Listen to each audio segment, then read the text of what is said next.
Hello, everyone. Welcome to the Richest Men in Town podcast. I'm Mike Freeman, and along with my good friend and co-host Tyler Gould, we're excited to welcome you to our little podcast project. Tyler and I are just a couple of middle-aged husbands and dads driven to live our best lives. We want to be better every day, so here we'll be sitting down with great people. Not famous people, but great people that we admire, to learn their secret to living the rich life. Probably not the rich life you're thinking of. Our guests come in humbled and surprised at the invitation and hopefully leave feeling proud and grateful, realizing just how good they really have it. So pull up a chair, stay a while, and raise a glass with us as we toast our guests to the richest men in town. A good friend of ours, a really good friend of yours, Mr. Kurt Holmgren. Talk to me about what listeners can expect from our chat with Kurt. I mean, there's a lot of depth to Kurt, and sometimes I think he doesn't want to show you everything, all his cards up front, and he's just a sincere guy. One of the things that I love about Kurt is he's a positive guy. He's always has been. You know, there's never been a situation that I've been in with Kurt where he hasn't felt like we were going to find our way out of it, you know, and so he's a very positive guy, and he's a very loyal guy, and he's a faithful guy. He has faith in people, and throughout my life, he's been the guy that has always said, we need to bring that guy with us, right? He's always that guy that's bringing people along and making them better. And here I am, 45 years old, 30 years after I met Kurt. And I'm trying to emulate that, right? I want to bring people with me. And I think part of that is because of that influence of Kurt Holmgren. So this is history in the making, because Kurt Holmgren and his family currently reside outside the United States. Kurt works for the United States government in the Republic of Georgia. So we caught up with him late on a Friday night, and it was actually early Saturday morning for him. Yeah. He shares a little bit about what that life is doing for his kids, the experience, and I think that viewers are going to appreciate that feeling, right? That there is more that we have in common than we have different, and Kurt's seeing that in the lives of his children as his children developed his friendships in these international school programs. So I really appreciated that. Father's Day is coming up. And I really, really loved when Kurt let us in on the influence of his mom and his dad. Yeah, I think that's a big deal, and that's sort of seminal to Kurt, right? I think that's such an important part of who he is, and you'll see in the interview, you know, those emotions are right on the surface when he talks about his parents. So I just hope that, you know, with Kurt, that when our listeners listen to him, that they're really paying attention to what he's saying and picking up on some of those things. He has a lot of things that I think are sage advice in this episode that we would all do well to take and try to implement into our own lives. Well, and we all get a little vulnerable in this one, yeah. Right? I think in the sharing out, I think Kurt stirs some things in each of us as we're thinking about what it means to live this life. The bottom line is, I think that those that are looking to live this richest man in town lifestyle, you got to feel. Yeah.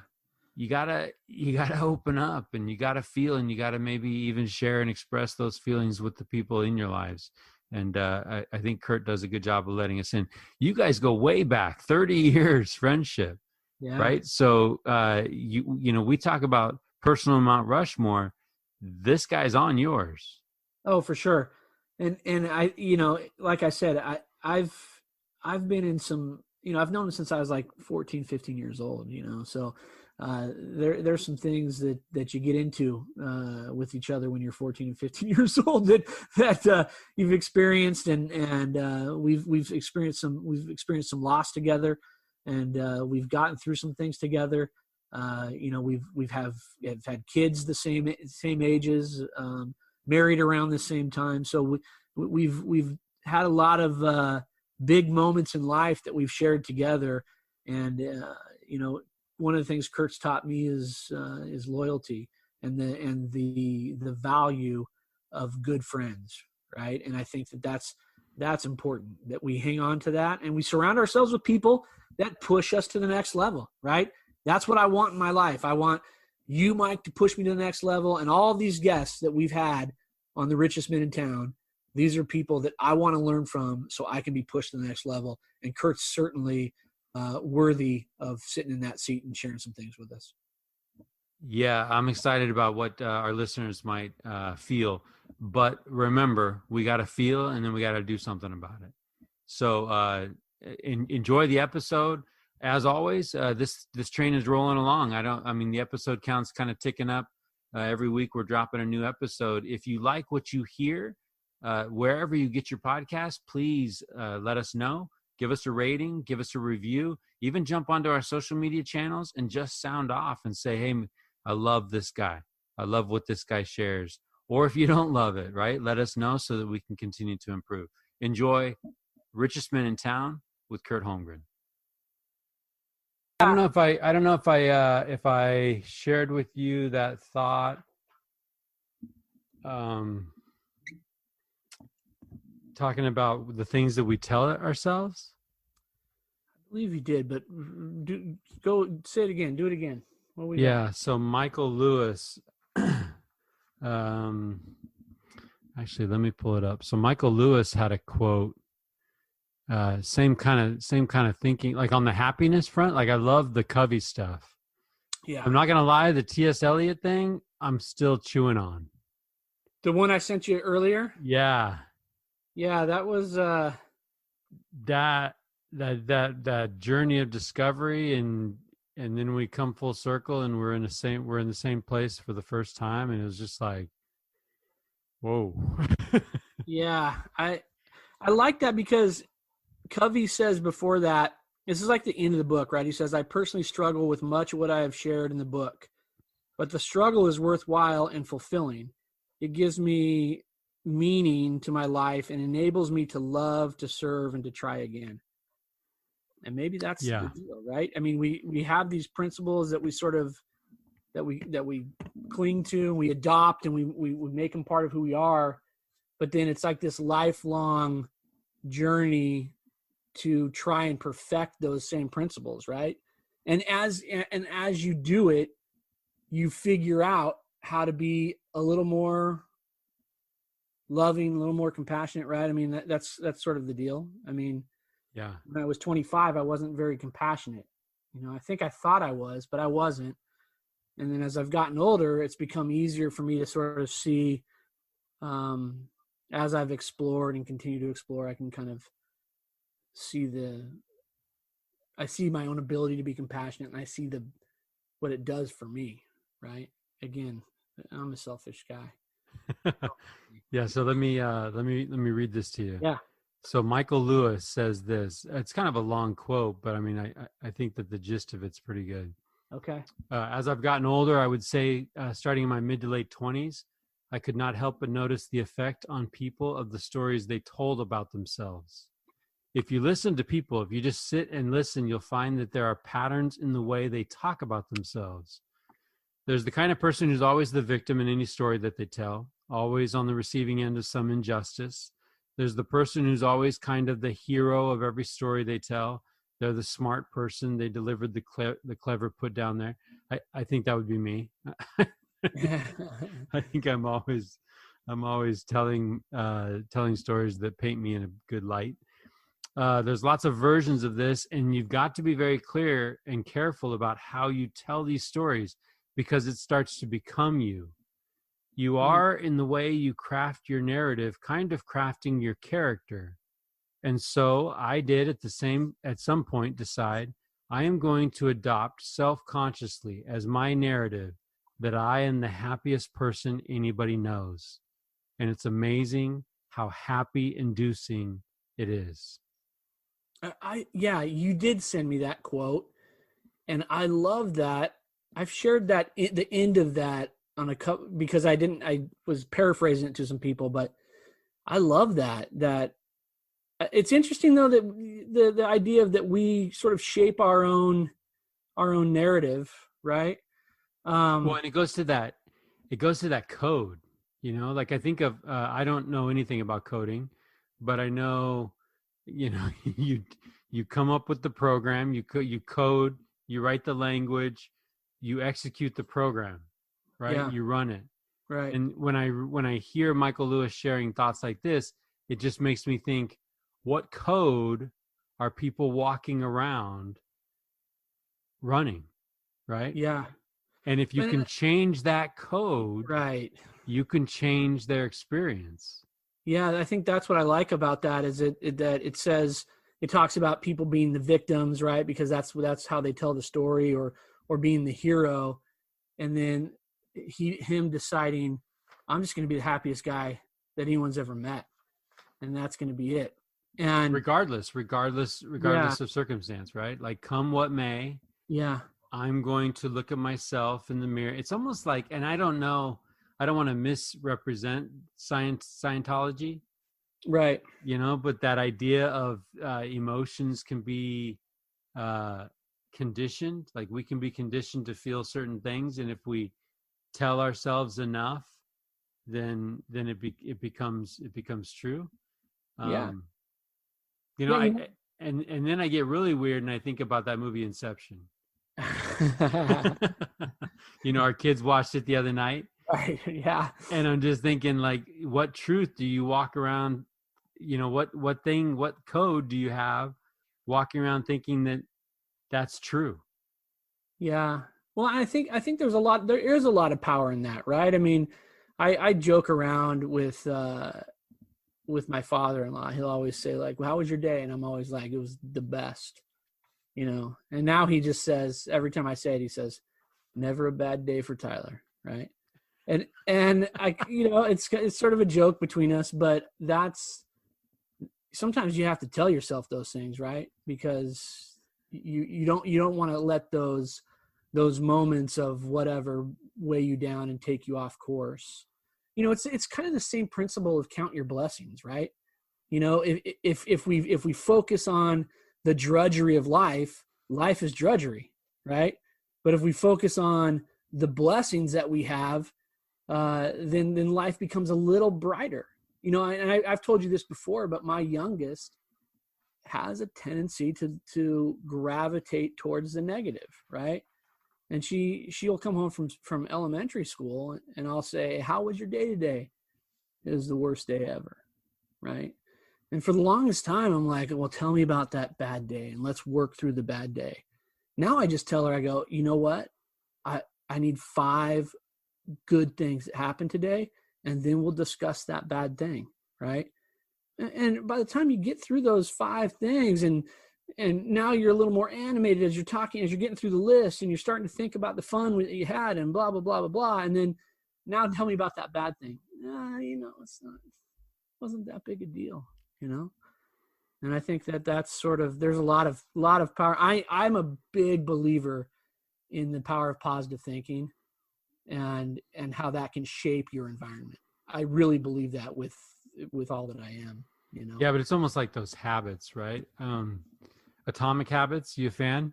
Mm-hmm. Yeah. Oh man. So there's an excerpt here. Changes that seem small and unimportant at first will compound into remarkable results if you're willing to stick with them for years. We all deal with setbacks, but in the long run, the quality of our lives often depends on the quality of our habits. With the same habits, you'll end up with the same results, but with better habits, anything is possible. I love that. Yeah. When you look at the habits of, counting your blessings.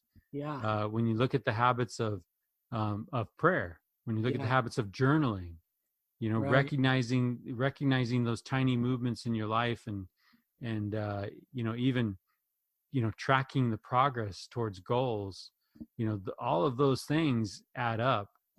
Add up to that success over time, right? Yeah, for sure. And I think that's the it's a constant battle, right? I mean, we have to remind ourselves. It's sort of like, remember the Saturday Night Live skit with oh man, what was his name? But he did the Stuart Smalley thing, right?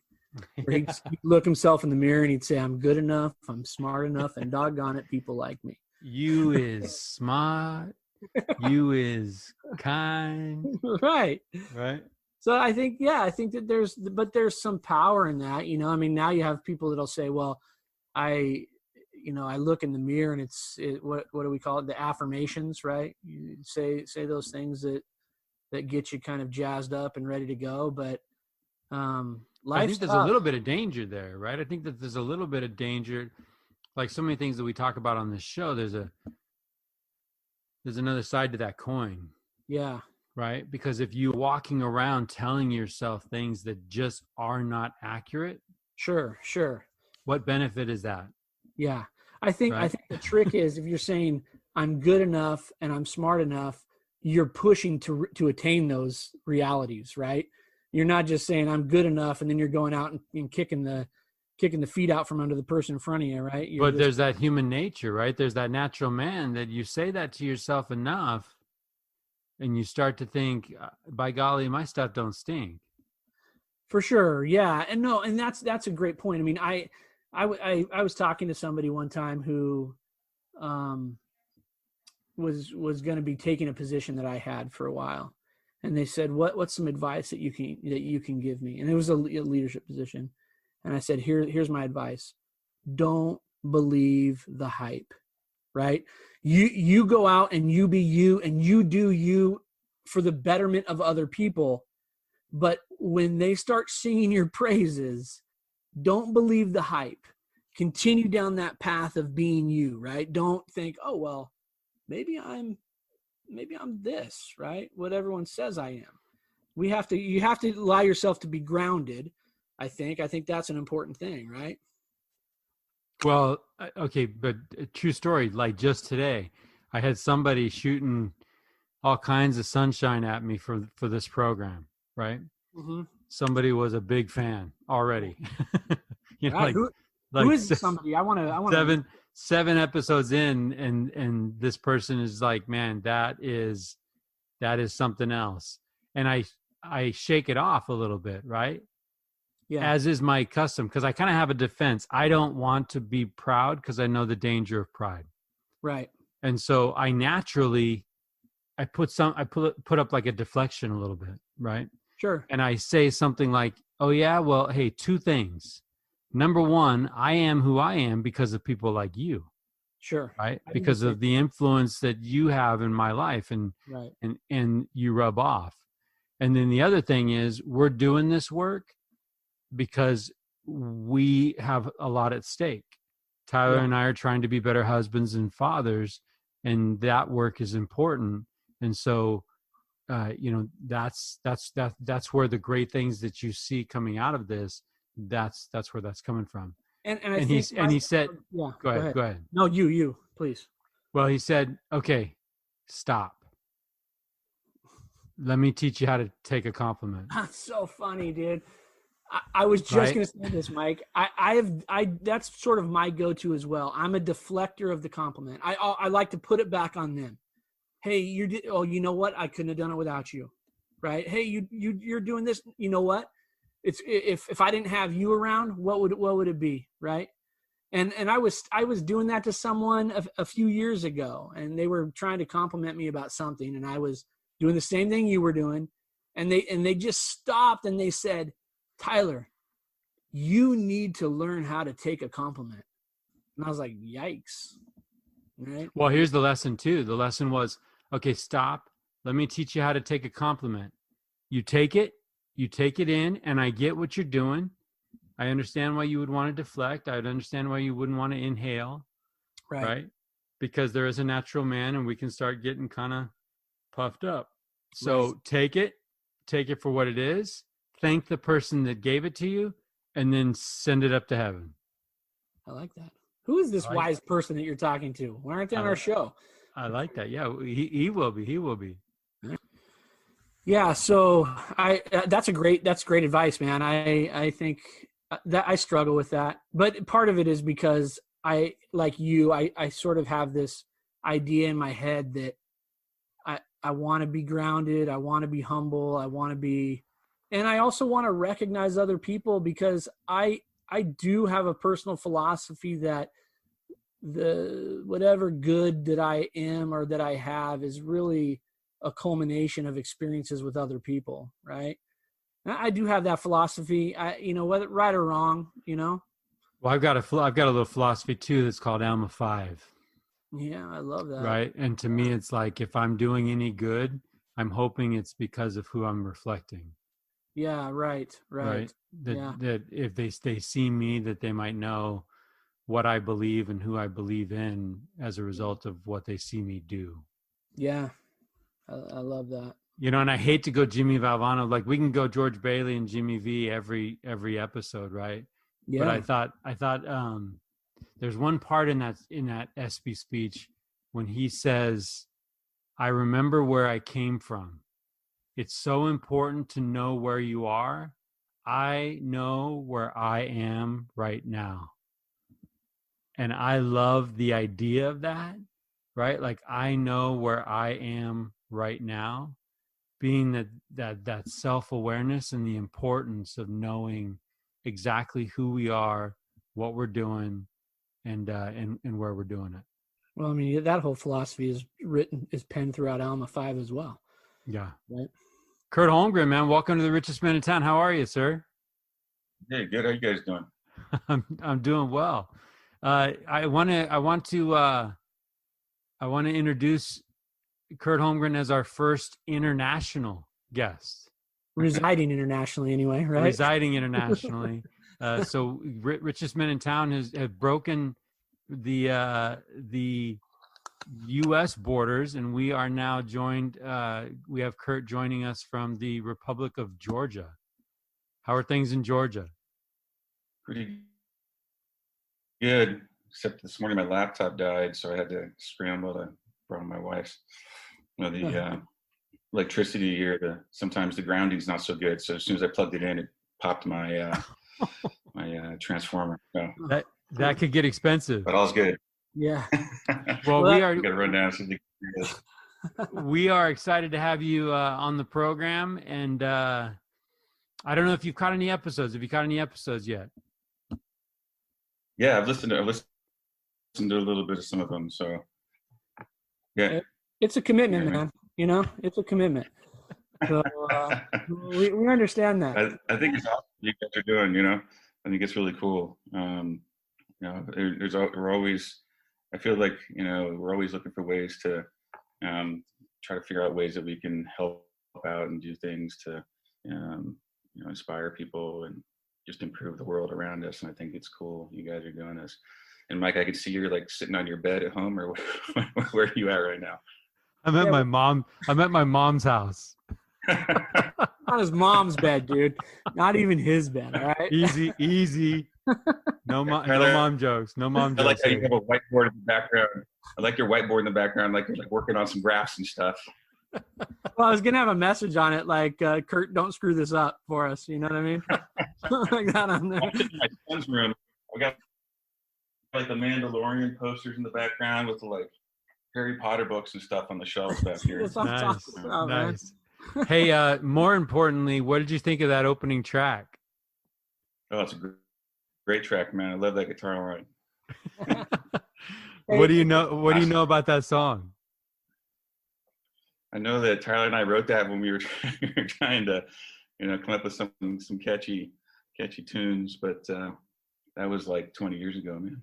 Okay, so I'm trying. I am Mr. Show Notes, Kurt, and I'm trying to give you guys some love, and I can find no tribute online to Rocket Fuel is Key.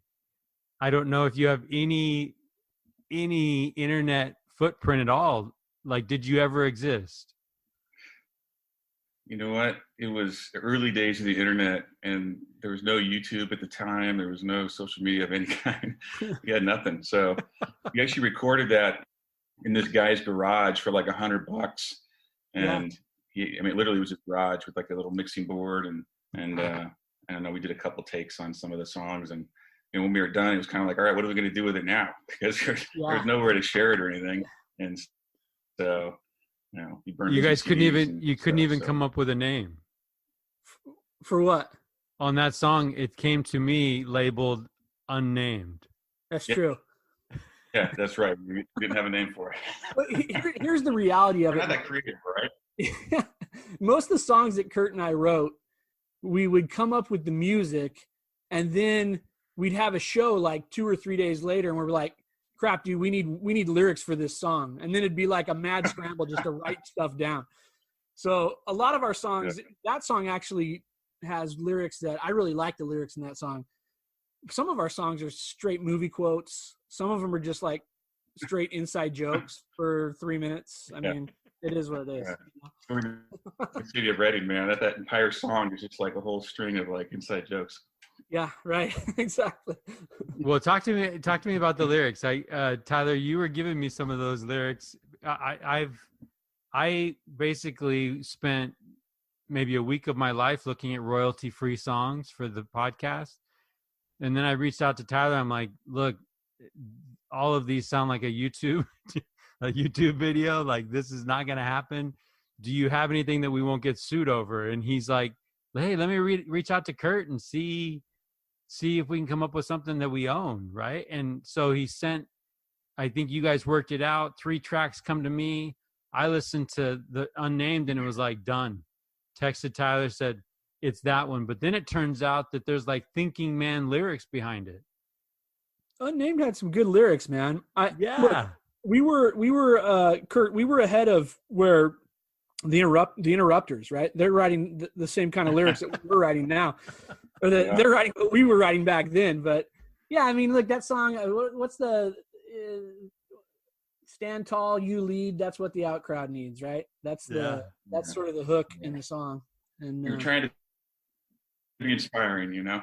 Yeah. That's a powerful message. I like that out crowd. You know what, that there's a lot of people that did. There's about 15 that were pretty excited about that. Especially when we played in Red Bluff, man. That place was jumping. Yeah. We tore down the fairgrounds in Red Bluff. That was a good times. Well, hey, Kurt, you're jumping into a conversation. You're jumping into a conversation, and we've been a little bit all over the place tonight, talking happiness. Tyler, you want to share that thought that you had from the end of Covey's 7 Habits? Here's the gist of it, right? So Covey's writing at the very end of the 7 Habits for Highly Effective People. He's talking about, he's sort of like summarizing all of these habits, right? And he says, I still struggle trying to make these things work for me in my life, right? And this is post publication of the book. And he says, but the struggle helps me to serve people better, love people better, and continue to try, right? And I was telling Mike, I'm like, man, I think like I can identify with that, because when I was 25, I felt like there were things that I was pretty good at. Like I was a father at that point, right? A young father, but I was a father. But now I'm way better at some of the things I thought I was good at. And most of that has to do with like patience and, you know, being a little more compassionate and being a little bit more understanding towards my children, but people in general. And so I just like that thought. I just felt like, yeah, it's like the eternal struggle. Like we have these things that we implement in our lives that sort of make us who we are, and they help us to be good people. But it's 20 years from being 25 that now I'm a little bit better at some of those things, you know. When I was 25, not so much. But I mean, is it wrong for us to want to be a lot better? You know, like how can I get some fertilizer and grow some of the things? Because I don't know if some of the people in my life are as patient as maybe I want them to be or need them to be. Right? I think that's a struggle. Yeah, it definitely is. Yeah, it's a struggle. You know, I think, you know, as we get older and we reflect back on our lives, on, you know, who we are, who we've been, and who we want to be, you know, it's a constant refinement. You know, we're that rock rolling down, getting the sharp edges busted off, you know, trying to, you know, be who we want to be by the end of our lives. And, you know, it's a slow roll sometimes, you know. Yeah. It can take time. And we all want to, we see people in our lives and we're like, I want to be more like that guy, Totally. and it's and then we make a note to ourselves, right? Like, what do I need to do to be a little bit better each day, or what do I need to do to be someone that my kids will look up to? Yeah, that's a challenge. And I think too, Mike, when you ask, well, can it just be big things? Honestly, dude, I don't even know if I have the capacity for that. It's like sometimes I look so far down the road. Hey. You're I like know. Mr. Capacity. I believe right? in capacity. I believe we all have unlimited capacity. But here, maybe what I should say is I get overwhelmed by that. Like, I'll look so far down the road and I go, okay, I am 45 and I want to be this guy. But in order to be this guy, I got to do these 150 things. And then next thing you know, I'm marching around the house like a freaking maniac. And my wife's like, dude, you need to relax. Like, why don't you do 2 things and not the 150 things? And then we can stand living around you for a few minutes, And I think that's sort of my reality. Like, I can't look too far down the road or else I become a raging lunatic, I guess. I don't know. Well, and Kurt, earlier we were also talking, there's a thought from the author Michael Lewis. He talks about the importance of the stories that we tell about ourselves, right? That narrative that you have. Like, I struggle with this. I mean, I kind of become, the older that I am, the more I'm becoming kind of a caricature of myself, like, so I'm up here at my grandparents' house. I got Father's Day coming up and wanted to come and visit Grandpa. And I walk in and I'm Mikey, right? And Mikey likes to eat, right? So they have like 7 pieces of pizza for me. And I'm like, yeah, that's me. that's the role I'm going to play, right? And it's like we have these roles that we play and these stories that we continue to tell ourselves. We all know people that are continually victims, right? That's the script that they have running in their heads, that everything is bad and they're just victims of their own life. This is what he says. As I've gotten older, I would say starting in my mid to late 20s, I could not help but notice the effect on people of the stories they told about themselves. If you listen to people, if you just sit and listen, you'll find that there are patterns in the way that they talk about themselves. And then here's the commitment that he made. He says, you are, in the way you craft your narrative, kind of crafting your character. And so I did at some point decide, I am going to adopt self-consciously as my narrative that I'm the happiest person anybody knows. And it's amazing how happy inducing that step has become. Right?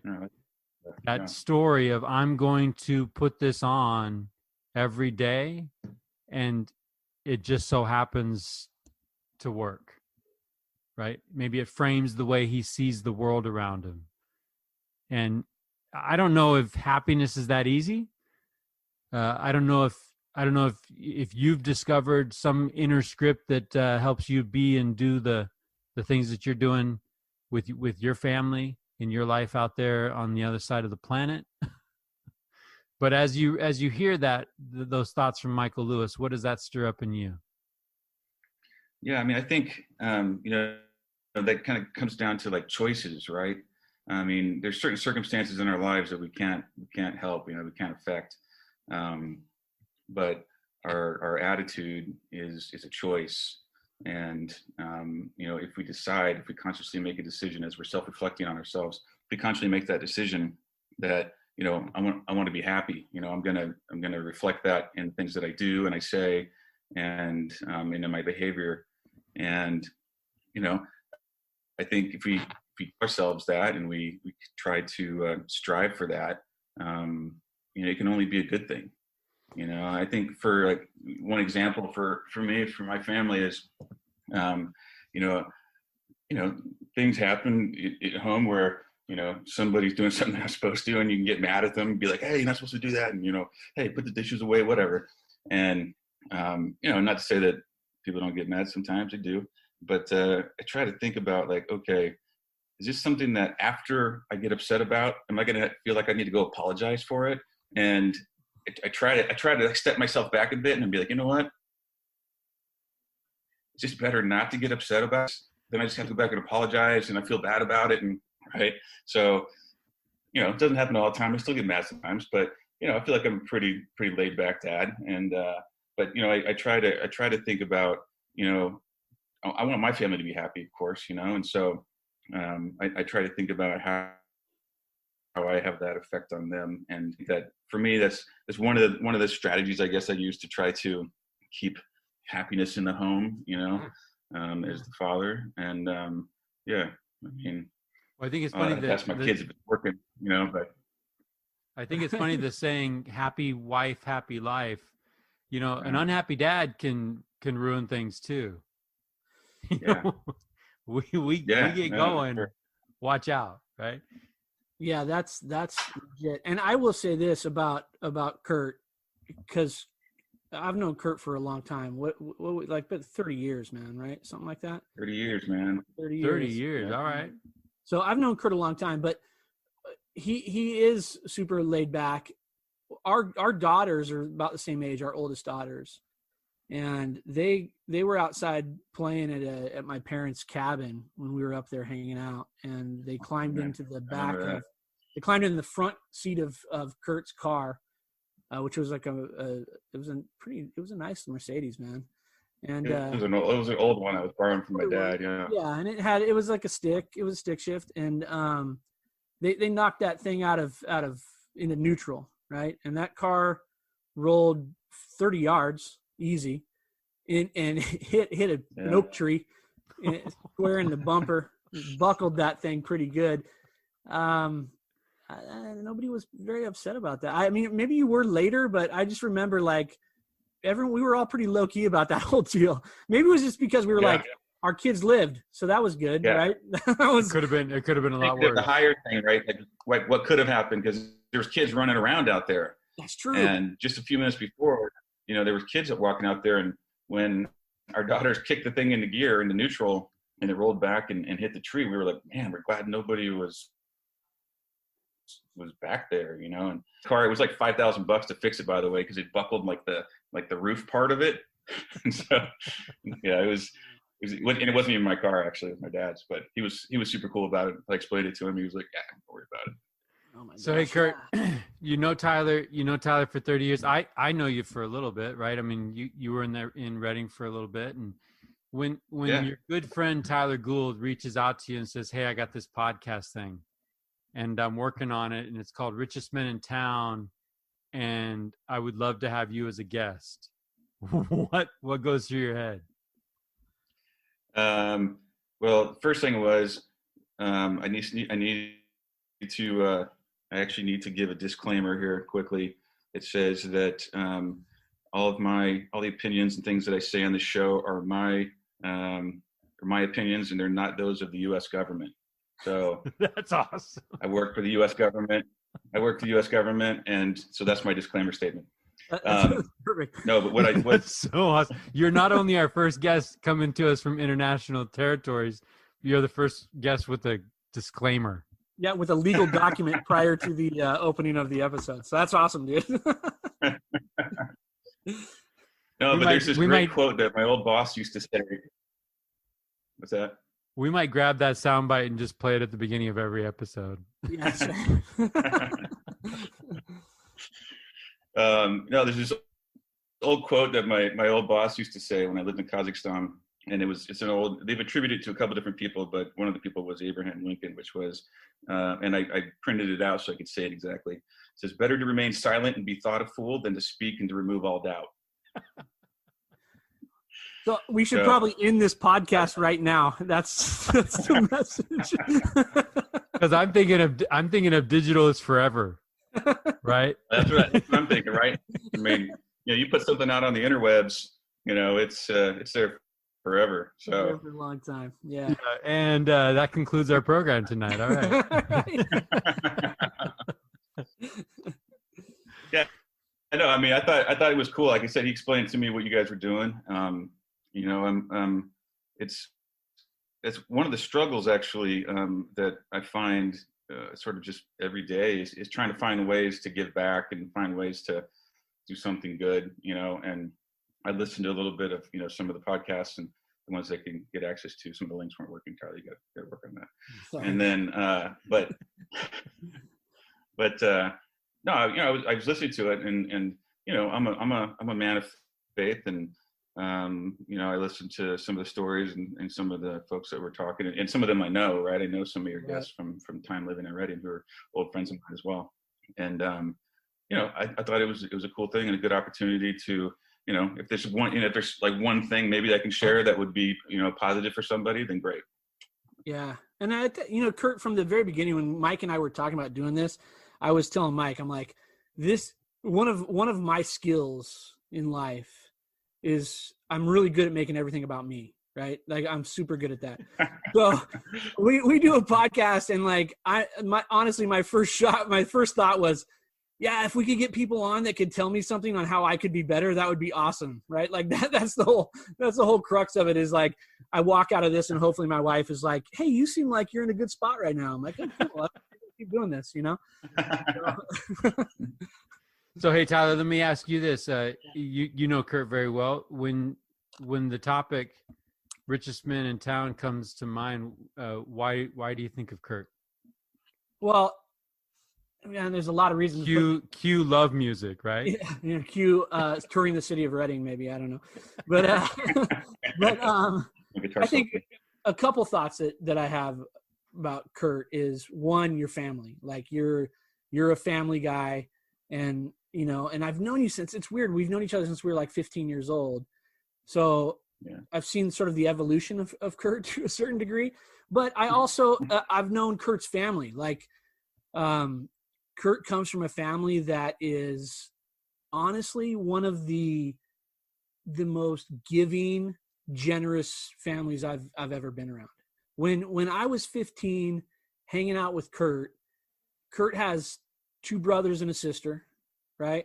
And there was probably 4 additional boys at every time in that house, all the time, just any given moment, and living there, like in a bedroom with their everything, right? And I would go there, after I moved away, I'd go and stay with Kurt for the summers, and we were, your dad put us to work, I mean, it was like they're just the garage, man. Yeah, we had to fix that garage door. We had to paint the fences. We had to fix the thing over the patio over the pool that we broke. Yeah.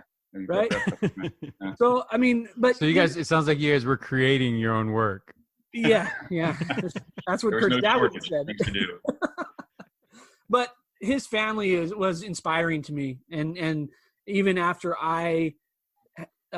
we all kind of went to school, and we got married and we had kids. Kurt's mom in particular is just an inspiration, like one of the best people I've ever met in my entire life. And Kurt, you're much like your mom. You always have been. I was telling Mike this the other night. I'm like, Kurt, like we have this core group of guys that 30 years later, we're all still friends, right? We all still talk. We all still get together when we can. If Kurt ever tries to venture back into the States, if he's ever allowed back into our borders, right? we get together and we hang out. And a lot of the reason that everybody's as close as they are is, well, I think your mom plays a big part of that, but Kurt plays a huge part of that. And, just kind of, Kurt embodies this idea of loyalty, I think, and that's okay. Can I piggyback? I just want to kind of as an outsider looking. Up here, man. I'm tearing up. I knew you would, man. You're as an outsider looking in on this.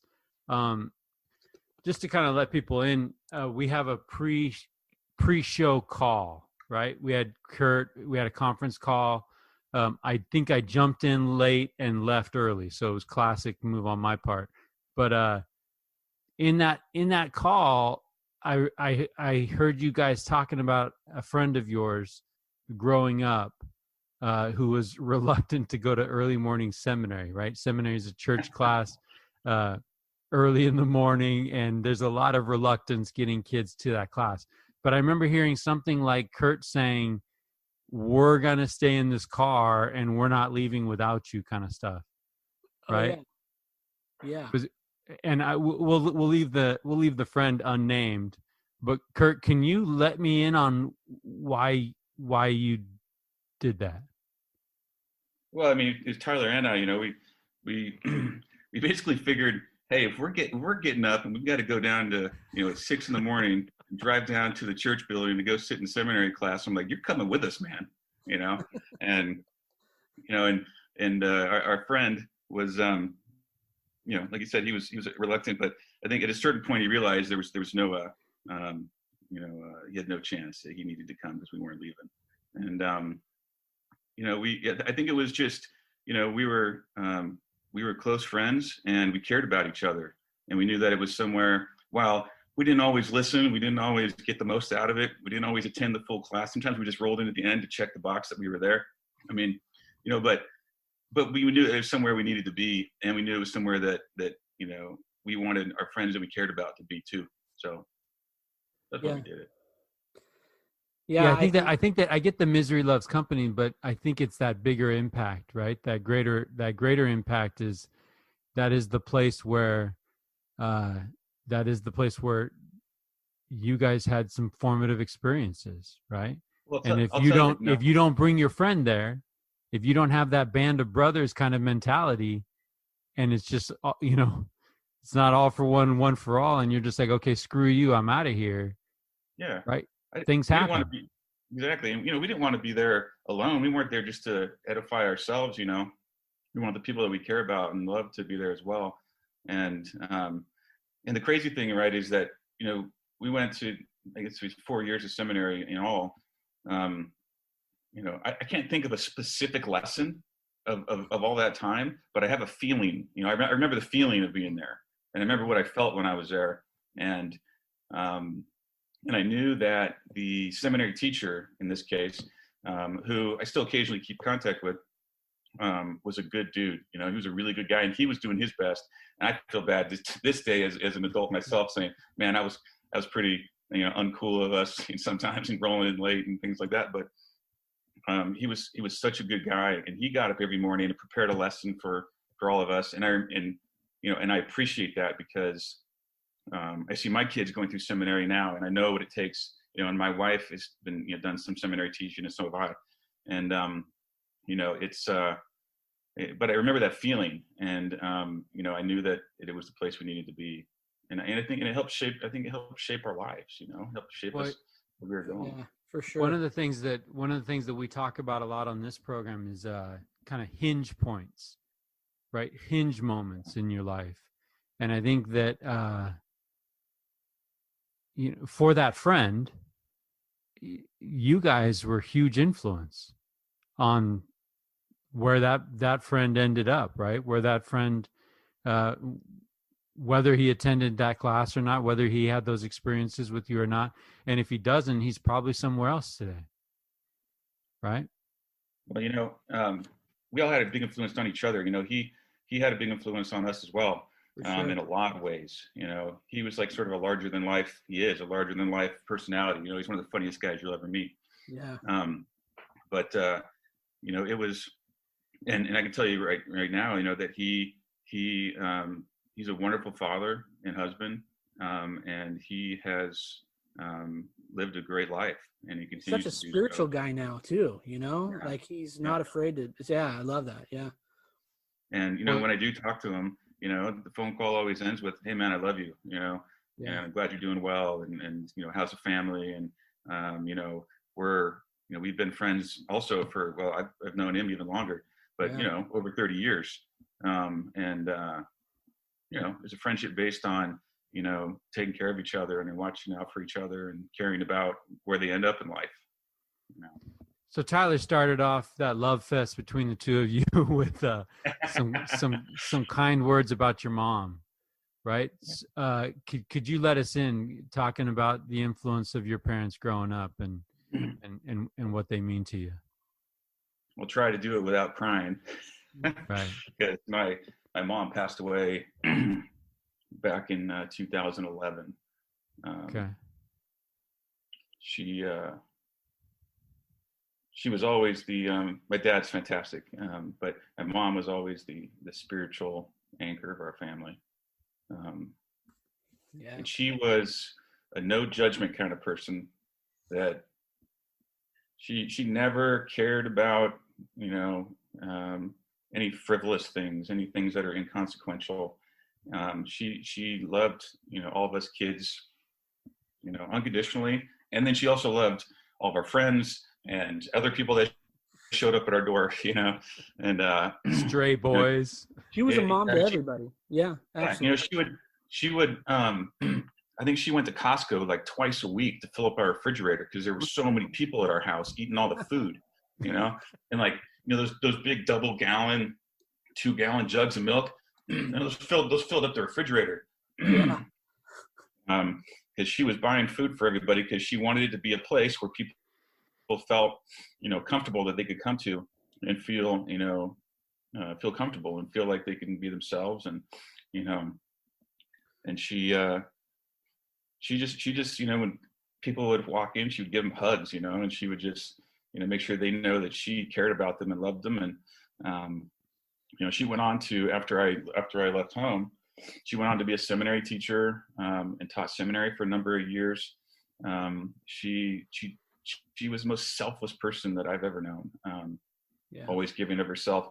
I served a mission for the Church of Jesus Christ of Latter-day Saints, and I was in Poland for a couple of years, and I don't know that she ever missed a week. I mean, she wrote me a letter every week for my entire mission, and they were always long and insightful, and and you could just tell that in every action that she had, it was an action of love, and she wanted people to feel that, and she got great joy and happiness out of serving others, and that's what she did her whole life.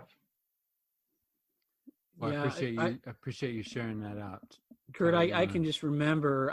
It's like emblazoned in my mind, right? It's like your mom, just with that smile on her face when we're acting like morons in your house, and she's just looking at us like, "Oh, brother," but no judgment, I mean, and that was always your mom. I mean, that, it was, fantastic.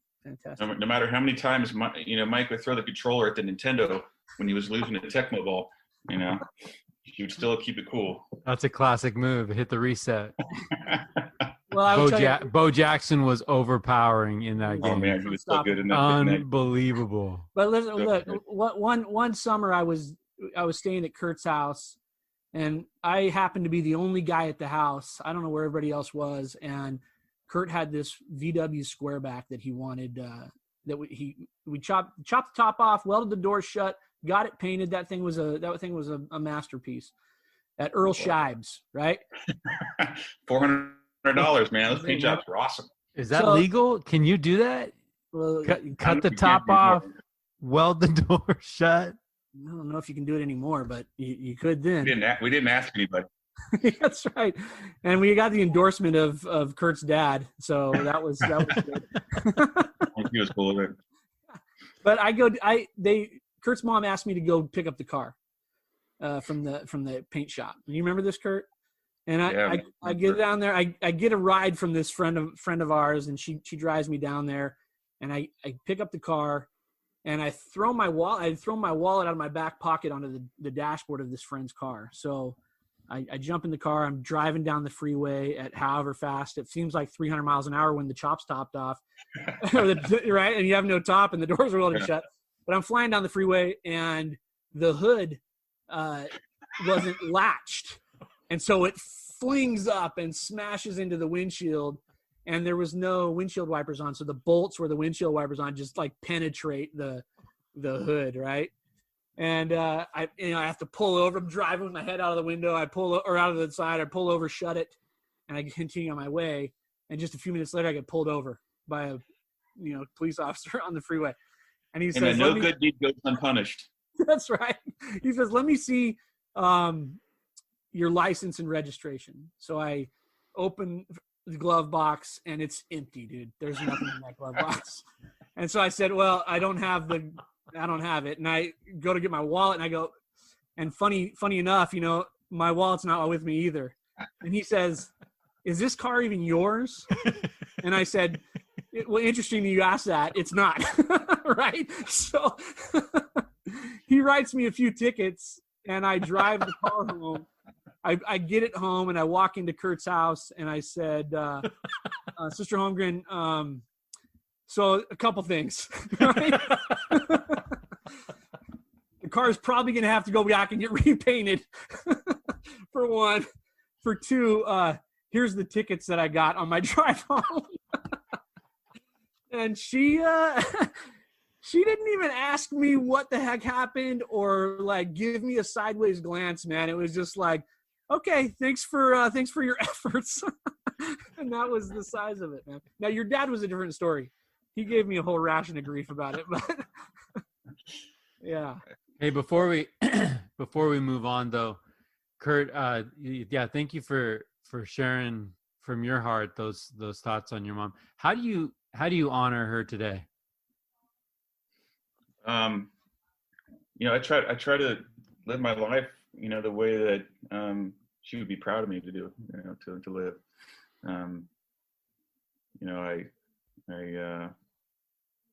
I think about her often,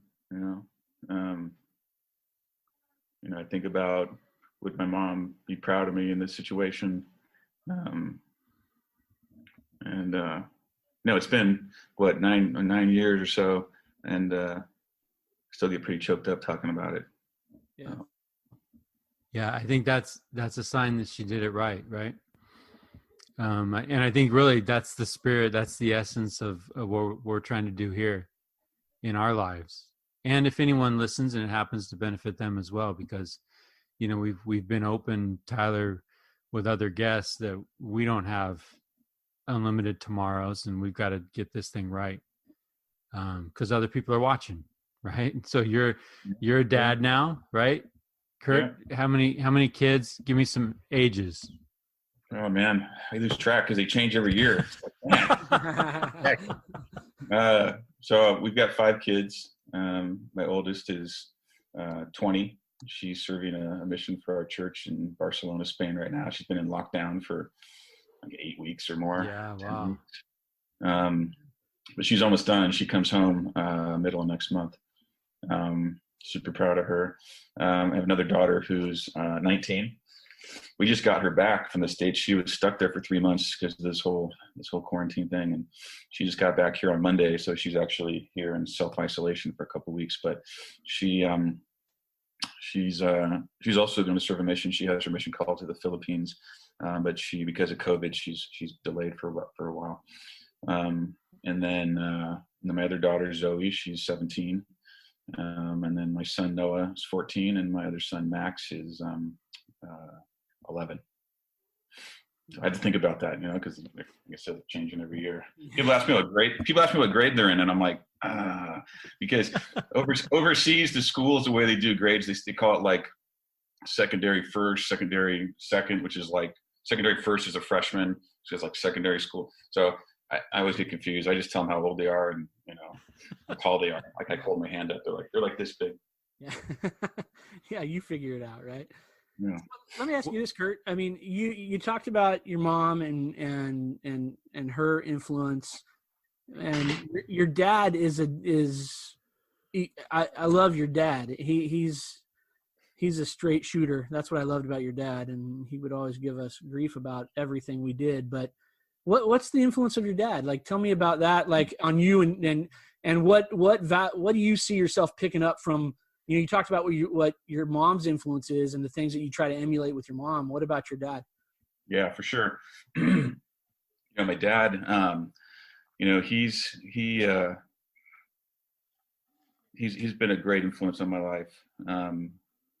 He's always been so even keeled about stuff, that I remember one time, Craig had pulled his mom's car into the driveway behind my truck, and we were all jumping in the truck to go somewhere. So we were like in a hurry, and I remember my dad was standing on the balcony, like above the driveway, like waving, saying bye to us or giving us crap about something, and jokingly, but right.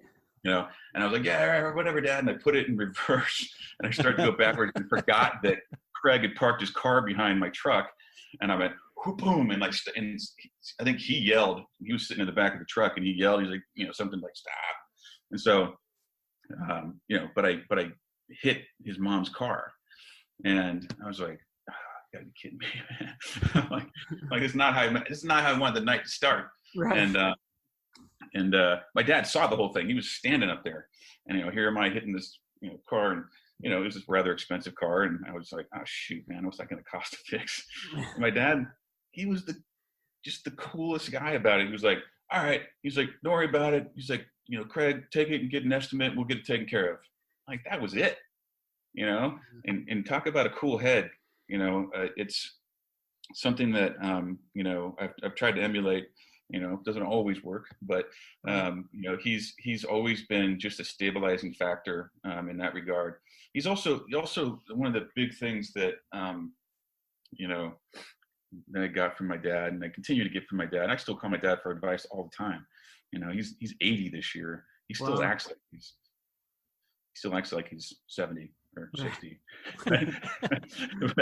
but he's he's always put a strong emphasis on like education and and really encouraging us to to do our best and to strive for excellence, and can't say I was always the greatest student, but I knew my dad was always watching, and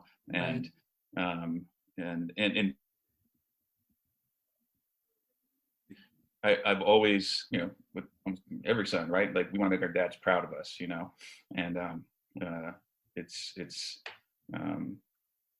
it's something that, I hope that, that he is proud of me, and that, hope he feels like he's done a good job, I guess you could say, right? Yeah. There's a lot of things about my dad, and he loved my mom fiercely. He was, to this day, same thing, like, to bring it up, he has a hard time talking about it. And he knows that my mom probably saved his life. My dad, before he met my mom, was a pretty heavy drinker. He wasn't like crazy drunk or anything. Right. But he was, he drank a lot in college, and he got his way through college. He does say that sometimes he wasn't sure he was going to make it, but he's got a couple master's degrees in engineering and whatever, in finance and stuff. He's done well for himself, but the drinking was a problem. And when my mom came into his life, I think it kept him from getting really out of control, and straightened him up. And he knows that. He knows that she was such a positive factor in his life that he loves her fiercely still to this day. That's awesome. So now that you're we have Father's Day coming up. Happy Father's Day, gentlemen. And I think this shows an important aspect of that work. But now that you're doing the dad thing, what has being a dad taught you about being a good man? A lot, a lot. Patience, man. All my kids are pretty close together, right? You heard all the ages, they're a couple years apart, all of them. And, when we lived in Reading, the kids were really little. They were like, I think when we left, Macy was 6 or something. Yeah. So, we had 3 kids when we left. Yeah. Yeah. And,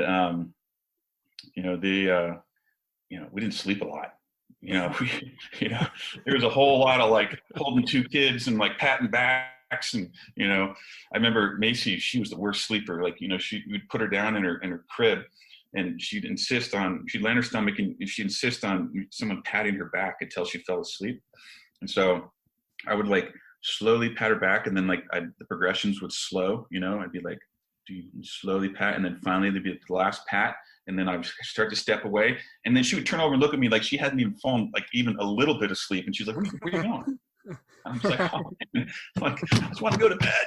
It was like 10 o'clock at night, 11 o'clock at night. I'm exhausted, anyways. So, I've learned patience. That's been a big thing. I've also learned that, that, you know, a lot of parenting is just a lot of winging it, you know. I mean, there's a lot of like, you know, you're learning on the fly, you know. It's you know, I kind of feel bad for the older kids, you know, they're the ones that we're sort of learning on, you know, and then you got like the younger ones who are like, okay, I know a little bit more of what I'm doing. But yeah, no, it's, patience has been a big thing, and just unconditional love, you know. When you have a kid and you're looking at that baby or that child and you're thinking, man, I only want the best for this kid. You know, I want this kid to have the best opportunities and to do the best that they can in life and to grow to be a good person.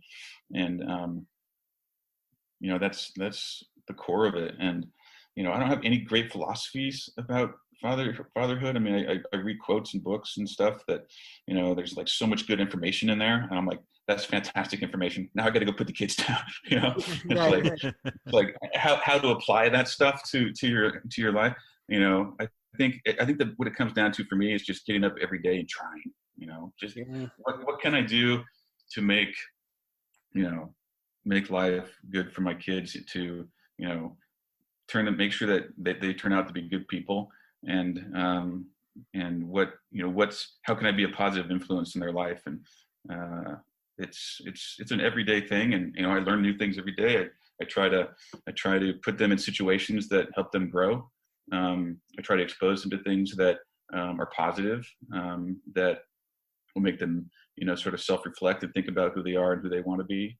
You know, obviously church, you know, the gospel is a big factor in our lives, and I want it to be a big factor in their lives because I think it's a powerful force for good.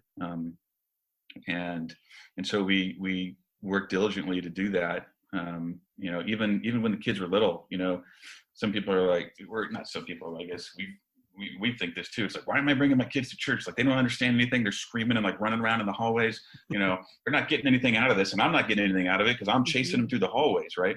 But again, going back to that seminary thing where, you know, the feeling you have when you're there, right? You feel like that's home, like that's where you should be.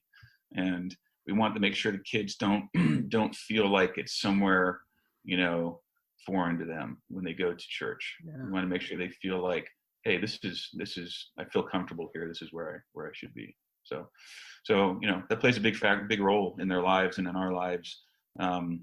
You know, and their big sister Macy, who's on a mission, is a huge example to her younger siblings, and so is Asia, the second oldest, who's getting ready to go on a mission. So, you know, it's a daily battle. You know, no magic button. Yeah, if I could dig a little, get a little personal. When did faith become something real for you, as a powerful influence for you? You know, I don't know the exact moment when that happened, but I remember as a young kid, feeling like going back to my mom and dad, that I felt that they knew this was something important, and I could tell it was important to them because of the way they lived their lives. And I remember just thinking, I want that feeling in my life, and I want my kids to have that feeling in their life. So as far as when faith became important to me, I feel like it always has. I might not have always known what it was, or what that was, what I was feeling. But I feel like it's always kind of been something that's been a part of me. Yeah, it's funny, Kurt. I think, you know, we were having this discussion the other day on our phone call, Kurt, and you said, well, you know, parenting's kind of winging it, but then you said on our phone call, you were like, really, like everything's kind of winging it, right? We're sort of like, we're kind of just going through it and trying to do our best. But what do you hope your kids, at the end of the day, right? What do you hope they take away from you and Erica, and what do you hope they learn from you? So, you know, I don't pretend to have all the, you know, answers and knowledge that I'm going to pass on to my kids, but I hope that I'm smart enough that I put them in situations and in places to where they can get what we can give them, and then get all the great things from everything else around them. And that kind of goes to, what we're doing here in Georgia, right? Yeah. We decided, and you talked about this hinge point, Mike, and when you brought that up, I was thinking about this and about what things change directions in life. And when I got this job, we knew that it was going to be, we were going down this path, and as soon as I got this job, it was going to take this turn and go this way. Quite a drastic change in the way that we were, generally living, as far as just, where we were living and who was around us and things like that. So, we weren't near family anymore. We're halfway around the world, so we don't have that influence as much, which is, one of the tough things about living overseas. But one of the things that one of the deliberate decisions we made to do this was that we knew that by having these experiences overseas and meeting different people from different backgrounds and different places and who have different experiences and different opinions would be a good thing for the kids. That it would be something that helped develop their character and make them a compassionate and empathetic human being. And so, there are people that know way more about parenting than I do. There are people that have written great books about it, I feel like Erica and I are doing our best, but we do our best. We are cognizant about what situations we put our kids in and let them have exposure to. And I think that's big part of why we do what we do from a professional standpoint, because we want our kids to have these experiences overseas and to, my friends, my kids' friends, they're from all over the place, we've lived in Brazil, we've lived in India, we've lived in Kazakhstan, and now we live in Georgia. And they go to these international schools, and the schools are just filled with kids from all over the planet. And it's super cool because, you know what? They're all kids. They're all, they have way more in common than they have, differences. And the kids have learned so much from their friends and just the experiences of being, overseas. And we just feel like it's been a really positive experience. Now, we love coming back to the States. We love coming back to see family and friends. And it's something that we look forward to. Usually every year. And there's a lot to be learned there as well. We've sent our kids to EFY. Especially for youth program. Like Tyler's daughter and my daughter went a couple of years in a row together, and these are real, good spiritual teaching moments for them. And those are some of the things that we can't get overseas. And we try to get them, into some of these programs and things when we're back in the States. And a couple of times I've been back for long-term training for like a year at a time. And during those times they've gone to schools in the U.S. and church in the U.S. And so they've still gotten, a lot of exposure to things in the States too. But, I think that this was just one of those hinge points where we sort of were deliberate about it and thought, because my wife grew up overseas, we thought, we feel like this would be a good experience for the kids. And so, yeah. And like anything though, it has its pluses and minuses too, but if we didn't feel like it was more positive than negative, then we wouldn't be doing it. Yeah, for sure. I love that thought though of, that the kids are together in this international school and they're more similar than they are different. Right. Cool. And it's funny because Mike and I were talking the other night about another episode that we were doing, and we had this discussion. We were like, look, we're going to have a conversation with someone, and at the end of that conversation, the goal is that we walk away realizing that we're a lot more the same than we are different. Right. And I think if people had that vision all the time, it'd be a different world. Right. I mean, it'd be a totally different world. So, yeah. I mean, one of the coolest things is when my son will have a bunch of his friends over and they're all calling their parents to see if they're allowed to go to the mall or like whatever, and they're talking to each other. They'll go to the international school. So it's an English-based curriculum. So they all speak English. And they all speak English really well because most of them have been going to school for a while. But when they pick the phone up and call their parents, they're all speaking in different languages, Yeah. And I'm sitting there thinking, I'm like, this is cool, man. Like that kid's speaking, like, because, in my mind, the ability to speak other languages fluently is really tough. I've learned some languages and it's really tough to speak them well, but when you see like these kids, like not even thinking twice, they're like speaking perfect English and then they, break into another language perfectly. You're like, man, that is a great skill. Like that is really cool. But it also just shows that, just how much we are alike. we're all kids who've had parents who've grown up somewhere who, you know, want friends and want to, you know, enjoy each other's company and so on, you know. So it's been a good experience. It's been a lot of fun, you know, seeing them sort of grow up in this atmosphere. Yeah, and who knew that just outside of Atlanta, Georgia, it was that international, right? But no. I can't tell you how many times I have to explain where Georgia's at. Right. No, that's awesome. I'm just thinking of, you mentioned in that parenting, trying to put your kids in positions where they can grow, and and it sounds like they are in some very fertile ground right now, having the experiences that they're having. But as you look as a middle-aged, you know, husband. Whoa. Come on. As a seasoned veteran. For that one.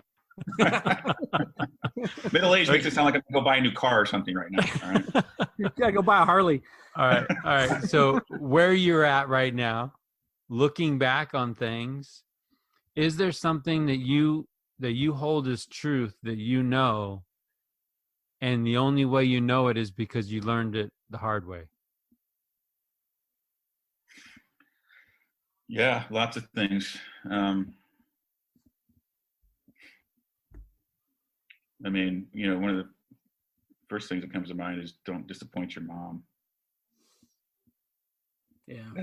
If there's, you know, you can get your mom mad and you can live with that. You're okay. You can get past that. But if you disappoint your mom, dude. Yeah. You better fix it. Yeah. You better fix it quick, because the look of disappointment from mom, you know, is brutal. And you know, I you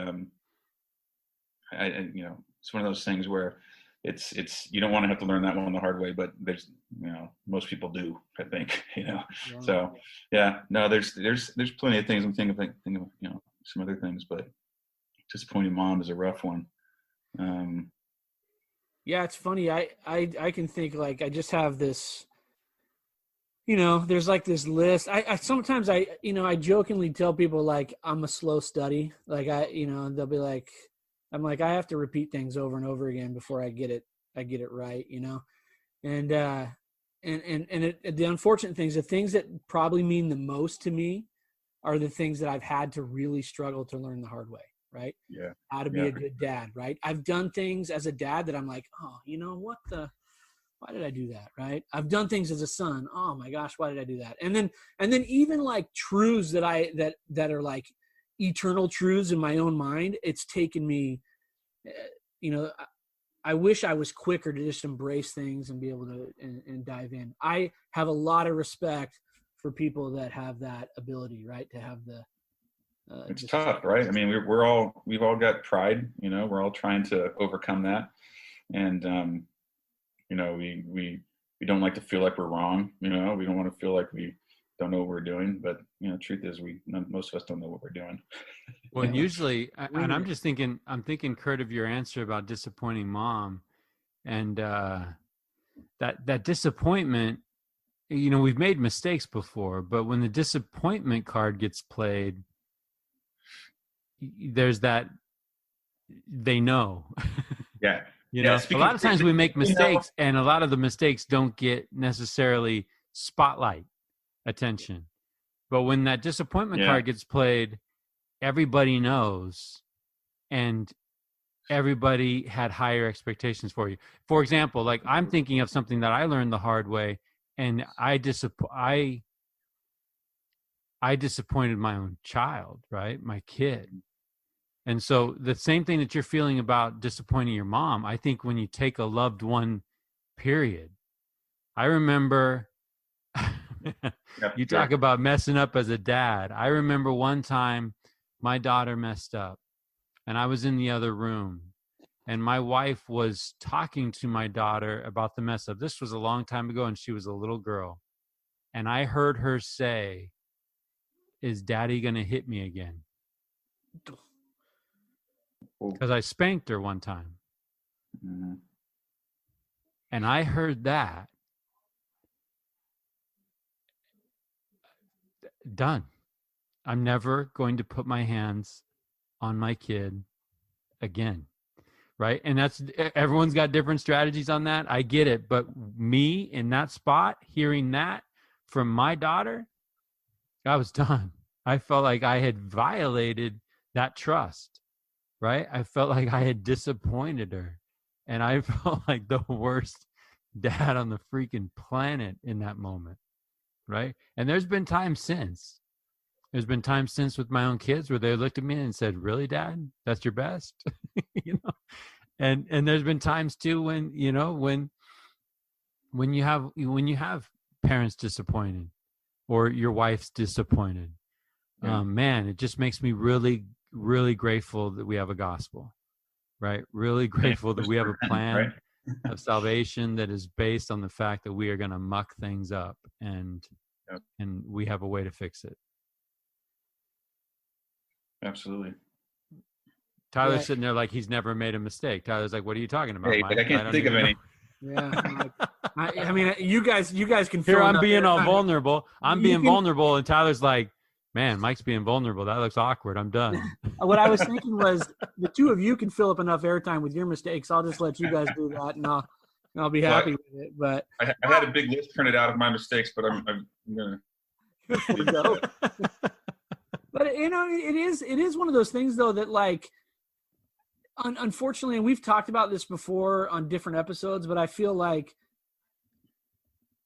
there's been moments that have been really hard that in my life that and they're uncomfortable and honestly, like, in the moment I'm like, this is the worst thing that could ever happen, right? And then once I'm beyond that though, and I'm looking back on it, I still think, boy, that was miserable, but I'm like, I learned a ton of stuff from that moment, you know? And it's almost like, Mike, you're talking about your daughter saying, "Is he going to hit me again?" And we should really clarify that statement somehow. I feel like this is he going to spank me again? How about that? Because it's like, you know, we were all uncomfortable when that was said. All right, let's be honest.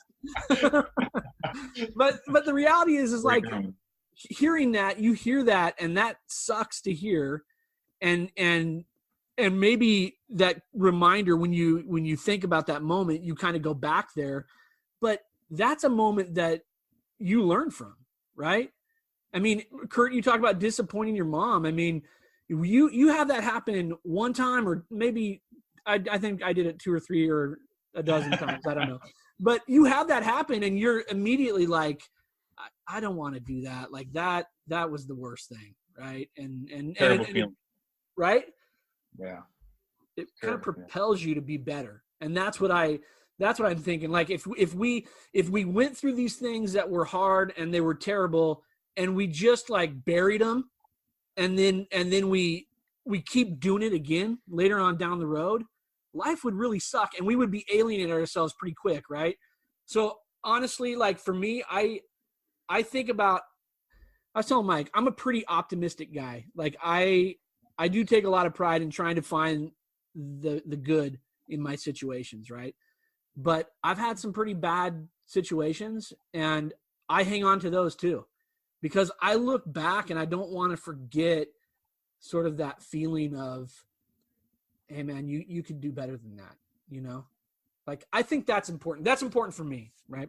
So absolutely. I mean, you know, that's one of the great things about, you know, self-reflection and being able to look at ourselves and, you know, critically, and, you know, because as human beings, you know, we have the ability to change, and, you know, and especially with when we talk about, you know, the gospel in Christ, you know, we talk about our ability to, you know, repent and to have that thing, whatever it is that we did wrong, you know, wiped away.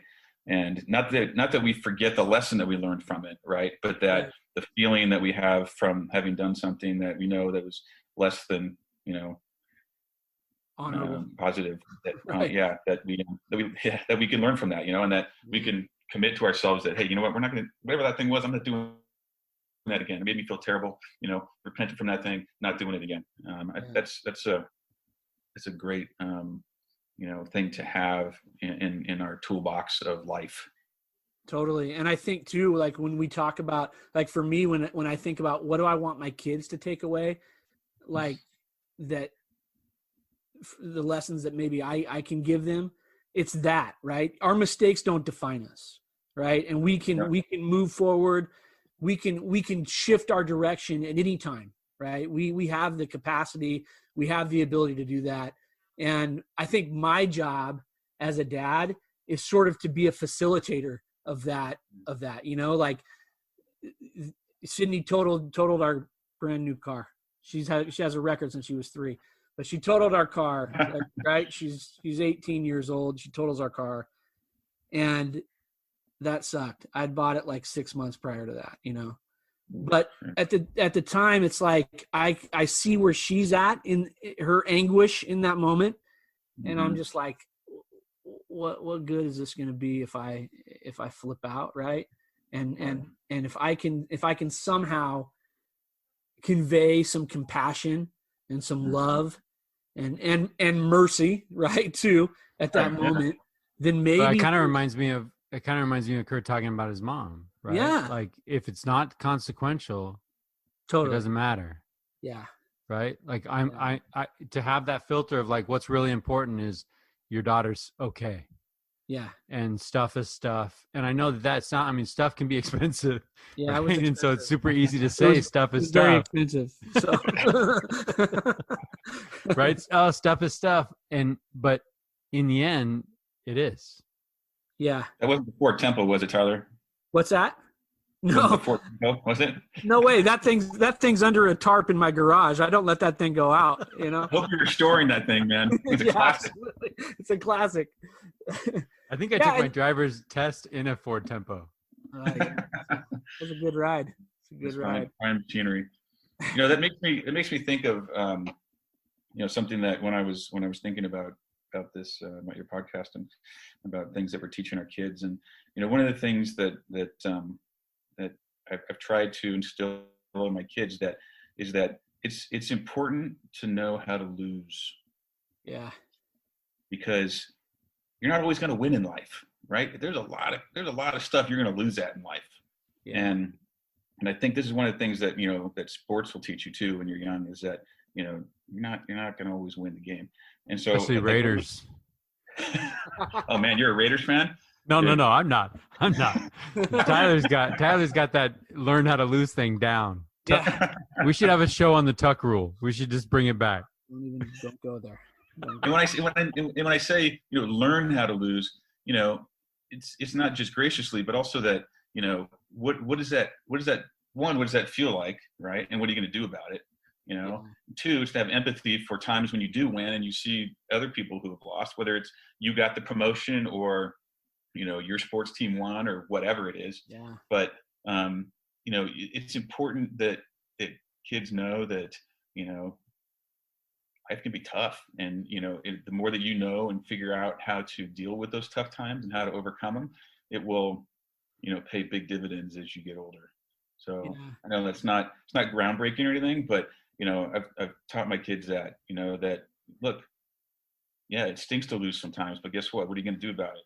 You know? Yeah. And I've told them a story about me playing sports because when I was a kid, so many times like, yeah, Dad, I've heard the story about, you know, you in lacrosse and how you got cut from all these teams and stuff and whatever. I'm like, hey, but it still applies, all right? You know? So when life does get tough, I mean, we, you know, the saying everybody's dealing. How do you deal when it does get tough? You know, like as Tyler mentioned, you know, I try to look for the positive in life, man. You know, we've been blessed with so much as just parents and husbands and stuff that, you know, I try to think back to the core and think, you know, is this really that bad? Whatever's going on right now, can I, you know, is it something that's going to just pass in the next couple of weeks or whatever? And I think about all the positives I have in my life. But as far as like actually dealing with stress, there's a couple of things I like to do. I like to play the drums. I like to play the guitar. I like to, the drums is good because you get a lot of energy out, you know, I'm not very good at any of them, but I like playing them. And then I also, I really like going for a drive. And I like to get in the car. I like to roll down the windows. I like to turn some music on and just just drive. And now I've got my my daughter Zoe, who's 17. You know, I started inviting her. I'm like, hey, you want to go on a drive? And about a year and a half ago, and she's like, yeah, sure.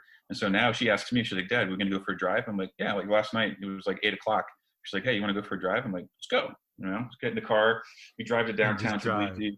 You know, we drive around. You know, there's a lot of lights. There's like downtown Tbilisi is really cool. There's like this castle that's like lit up on the hill, and there's like all these like statues, and you know, it's got a real like old feel down there. And so, you know, we go down there, we drive around a couple times, and then drive back, and you know, with some music on, and it's a real sort of like decompression. You know, so I mean that's a very sort of surface level thing, but it's one of the ways I deal with stress. I like to go for a drive. It's funny because ever since I've known you, Kurt, it's been music has been huge, right? I mean, we've always been going to shows and love music, yeah, you know, and listening to music, and eventually playing music together. And I think I love that idea of going for a drive too. And I think that there's this moment where my kids when they were young, they used to love to drive with me, because I would get in the car and roll all the windows down and turn the music up as loud as I could and just drive. And they thought it was amazing. But for me, it was about like kind of getting into my own zone, right? And sort of like I get lost in my thoughts in those moments, you know, and just trying to process things. And sometimes that allows me to, this is a lesson I've learned from my wife, right? Because one of my flaws is that one of my many flaws, I shall say. One of those is Tyler's getting vulnerable. Tyler is about to get vulnerable. Here we go. I'm reading off of Kurt's list that he printed out of things he has, right? You can send you the list, because I'm not sure if it went through.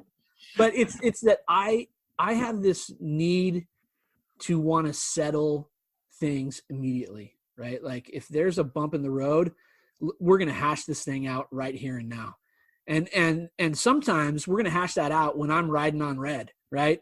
And that's a bad scene. You know what I mean? So Ricky has taught me this many times, maybe last week. I don't know. Many times. It's like, it's a recurring lesson, but it's actually on that whiteboard behind you. It says right here, shut up and walk away. That's the lesson. But honestly, I mean, that's sort of it. It's like, look, just let's take a little time. Let's think about what we're going to say. Let's be thoughtful about how we want to approach this.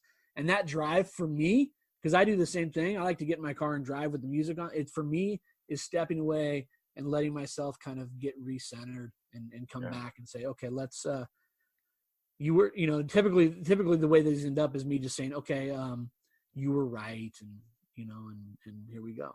Right. So what's the go-to? What's playing? Oh man. Honestly, I mean, it doesn't sound like. Is that like just an impossible question?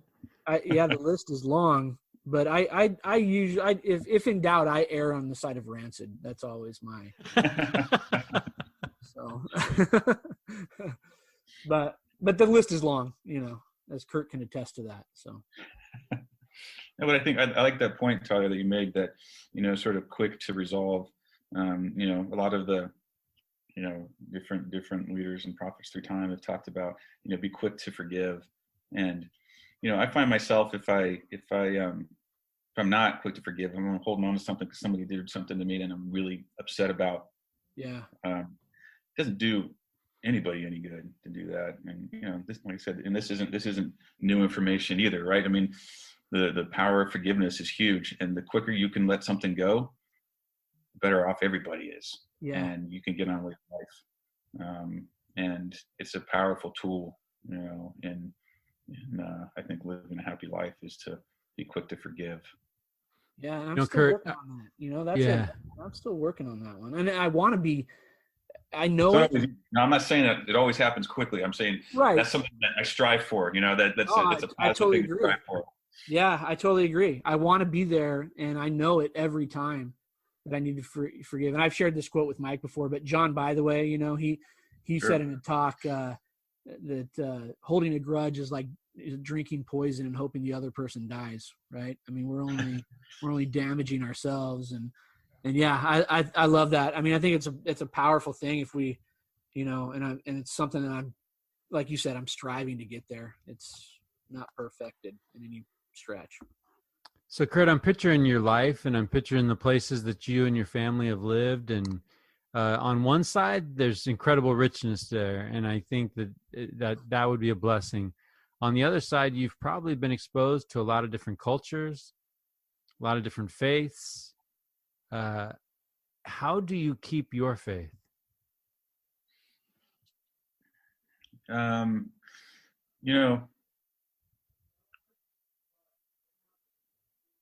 As far as my faith goes, I think, I don't know who said this quote or where it's from, but half of life or 3/4 of life is just showing up, and like overseas, everywhere we've lived, there's been a branch of our church there, and mostly very small, very few members, but we get up and go every week. Now, we haven't been going for about 3 months because it's all closed now, but we've been doing it at home, but I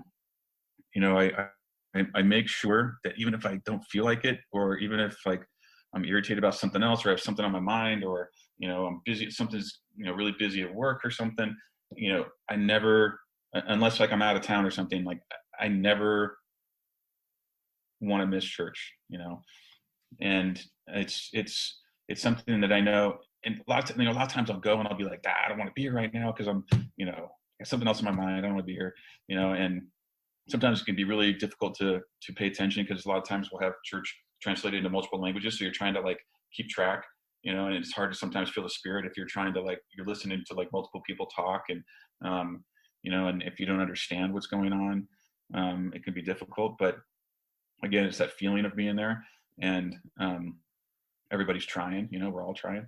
And always when I leave there, I have that feeling of, oh man, I'm so glad I came. Yeah. And either like I learned something, or that thing was newly minted in my mind, whatever the topic was. Somebody made a comment, and I'm like, yeah, I need to be more like that. It's that renewal, right? It's that taking that piece of coal and throwing it into the fire, that whole story, where it heats up, and then by the time the next week comes around, it's cold again. You got to throw it back in. That's totally me. I need to go back constantly to the well, and get more nourishment, So I think for me, doing that, making sure that I'm there every week is a constant for me. That helps me, maintain my faith, and and it's different places, I mean, there's times where when we lived in New Delhi, sometimes it was tough to go to church because I had a lot of callings there. I was in the elders quorum presidency. I was a Sunday school teacher, so I taught like all the youth. So sometimes I had like 14 kids in there, trying to like keep 14 kids from like, getting off topic and stuff. It can be really frustrating sometimes. And sometimes, it was really tough to manage all the things that I was doing. But I never ever regret going to church. That's awesome, man. What I think what I like about that is, first of all, sort of the simplicity of just showing up. I think that sometimes we just overthink it. It's like you've got all these reasons why you should go or why you shouldn't go, or you build these barriers about, I can't go because of whatever the reason is. And sometimes it's just going, and just being there. And the other thing that I think that I like that you said, Kurt, is that you've said it multiple times tonight. You said, well, there's just that feeling of being there, right? And I think that's a huge deal, especially like if we can somehow, this is what I want my kids. I want my kids to learn that, right? Is that they have a feeling, they recognize that feeling, and that feeling pushes them to continue to engage, right? Because that is totally true. I mean, when Mike asked you about going to seminary, honestly, as you're talking about that, I'm thinking, I don't know, why did we go to seminary? Right?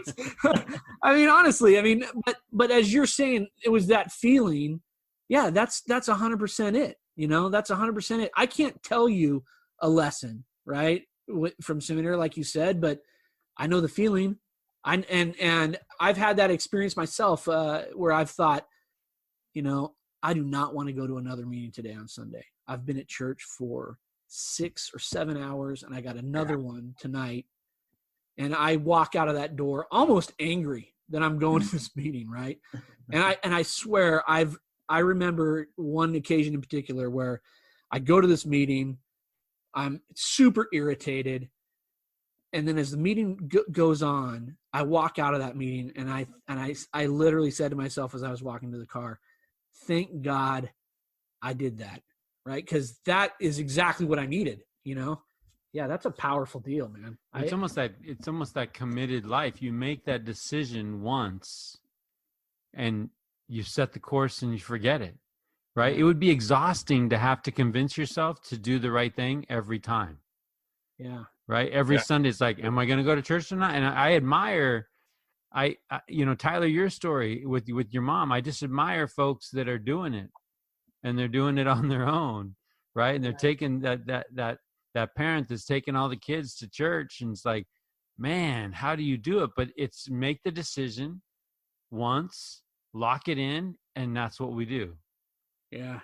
Right. Whether it's seminary, whether it's church, whether it's work. Right. If the responsible thing and the right thing to do just needs to be a matter of commitment, and you make that decision once and you go forward with it. But you know what too, Mike, it's sort of been this recurring theme, Kurt, in multiple episodes that we've had with people. And it's this idea of just remembering, and I think that's so important that we just remember. And, the fact that you can get up and take your family to church on Sundays, a big part of that is because you remember the feeling, right? And sure. The hope is that they have that same kind of experience at some point, and then when we send them out of the house, they're remembering that feeling again that drives them to do the right thing. Absolutely. That's a powerful tool. I mean, I'm not always great at it, but yeah. Powerful stuff. It is. What are you excited about these days, Kurt? What gives you hope? Looking at my kids, they're so much better than me. Especially when I look at like my older kids, when I see them making decisions, I see them talking. Sometimes I just marvel when I sit there and I listen to them. I'm like, man, you learned that? I'm like, that's cool. I'm like, I don't remember teaching you that. You know something I don't know, and that gives me real hope for the future when I see that, when you see your kids have, compassion towards others, and you see them trying to make the right choice, right, for the right reasons, and that is for me, such a huge part of feeling like, we're making a difference, is seeing how your kids, turn out, and, they're making, a lot of them, several of them are making their own choices right now. And, a lot of times when they ask us for advice, we'll say, look, here's some advice. And I go, but, say, but look, you need to make the decision. You need to figure out what's best for you. Because my oldest daughter was trying to decide if she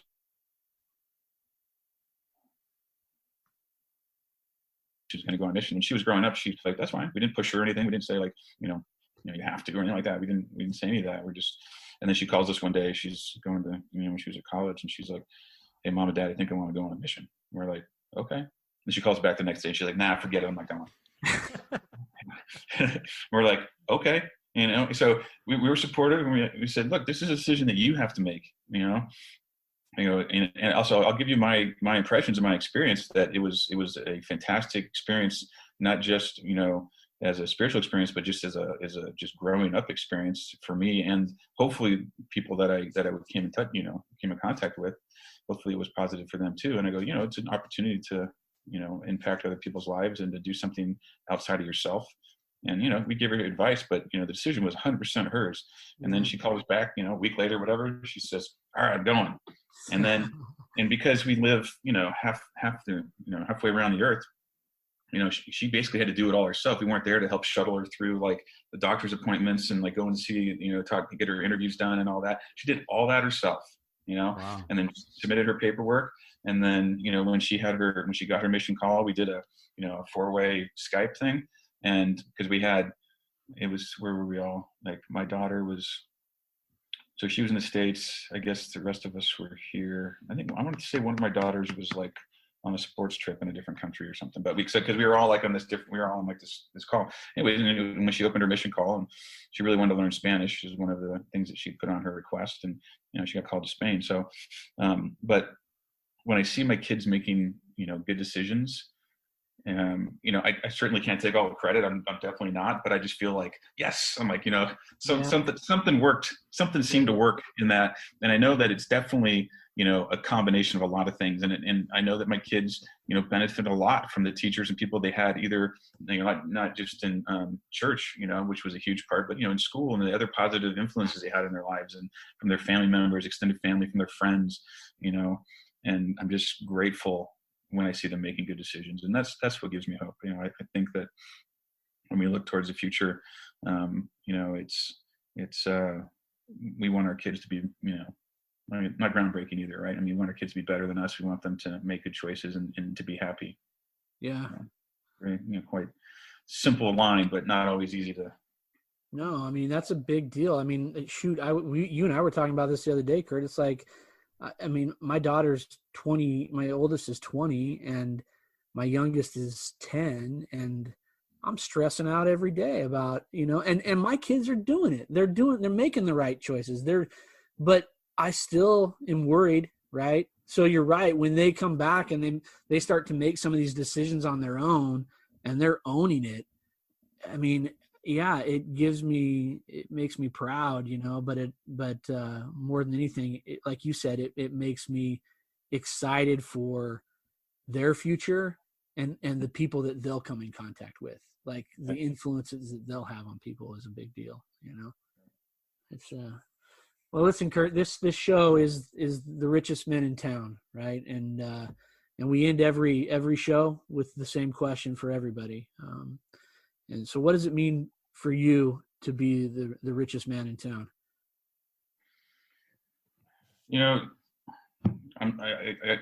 don't know what all the other guests said, but I suspect it's probably basically the same that everyone else said. Is that, being a father and a husband,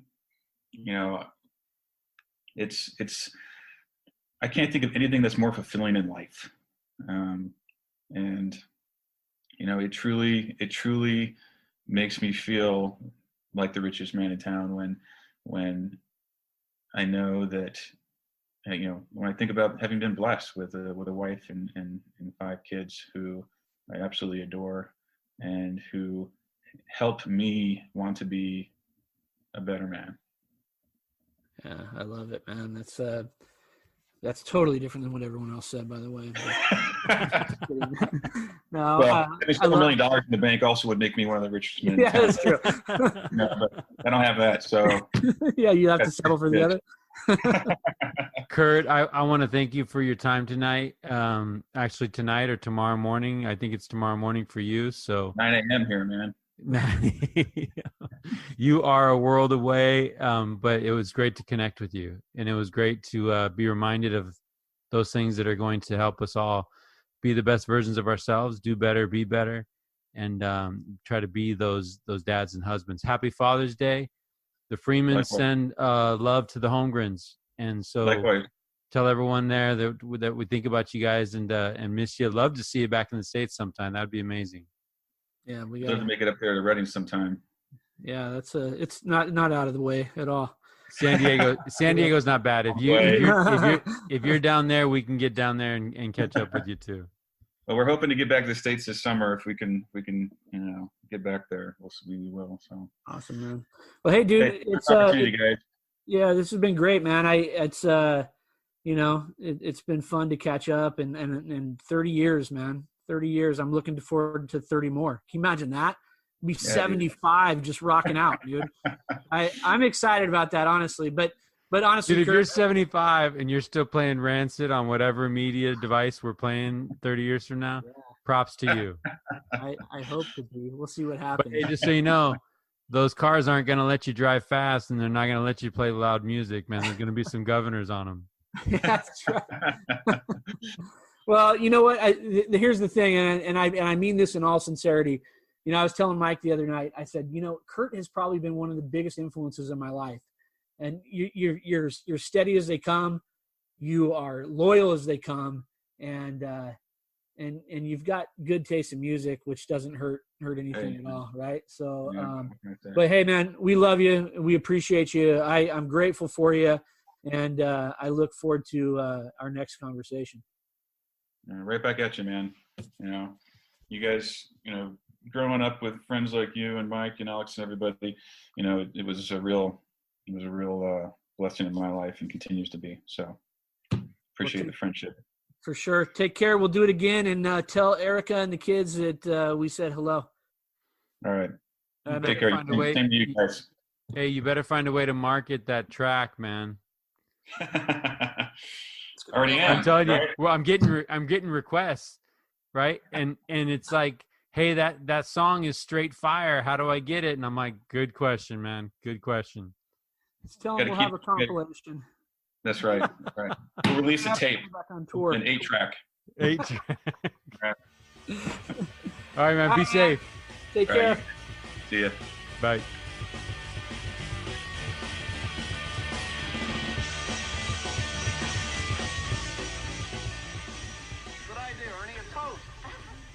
My big brother George, the richest man in town.